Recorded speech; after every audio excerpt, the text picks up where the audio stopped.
The Ark of the Covenant is a gold-covered chest said to house the stone tablets of the Ten Commandments.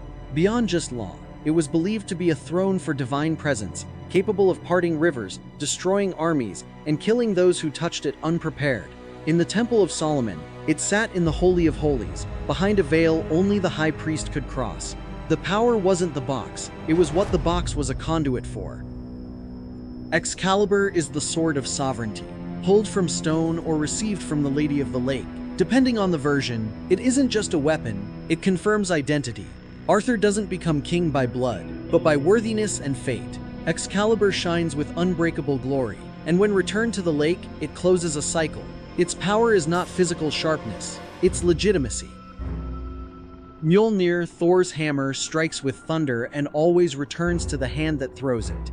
Forged by dwarves blessed by chaos, it represents controlled destruction. Not just a war tool, it blesses, consecrates, protects. In Norse culture, it was worn as an amulet against Christian crosses, a symbol of ancestral power, sacred rage, cosmic order through lightning. The spear of Longinus, or the Holy Lance, pierced the side of Christ and supposedly became imbued with divine power. It passed through emperors, generals, and occultists, all chasing its promise: invincibility, divine right, world dominance. But it's not the metal that matters, it's the mythology built around the moment of its use, a relic that turned into a key to prophecy. The Philosopher's Stone is not a rock, but a metaphor wrapped in alchemical language. It turns lead into gold, grants eternal life, unlocks the divine spark within matter. To alchemists, it was both physical transformation and internal illumination. Solve et coagula, break down and rebuild. The stone is the final stage of spiritual distillation. What's transformed is not the world but the self.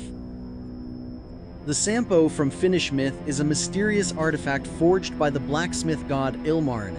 It creates wealth, prosperity, flour, salt, and gold. But it's stolen, shattered, fought over. Its ambiguity, what it is, where it came from, turns it into a symbol of divine abundance disrupted by greed. Power without understanding brings collapse. The Seal of Solomon, a ring with the divine name inscribed, gave the king control over demons, jinn, and even animals. It symbolizes command over the invisible realm through wisdom and divine alignment. Islamic and Western esoteric traditions both claim it. Some say it contained a gem from heaven, others that it was forged by angels. It represents dominion by logos, word, symbol, name. The Eye of Rah is not an object, but an extension of the sun god's fury. Sometimes personified as Sekhmet or Hathor, it's the wrathful protector. When Ra sends it to punish humanity, it goes too far, drinking blood, devouring rebels. The eye must be tricked into sleep, then turned from destruction to healing. It becomes a talisman of solar energy, warmth and fire, both life and death. The trident of Shiva, called the Trishula, pierces illusion.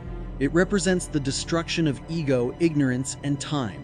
Each prong symbolizes a force: creation, preservation, destruction, or the three gunas, tamas, rajas, sattva. It's not just a weapon, it's a metaphysical diagram.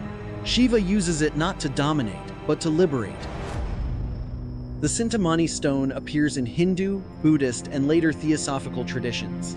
A wish-fulfilling jewel, luminous, otherworldly, sometimes said to have fallen from the sky.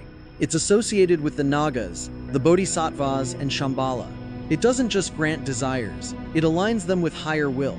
Like the Grail, it appears to the pure,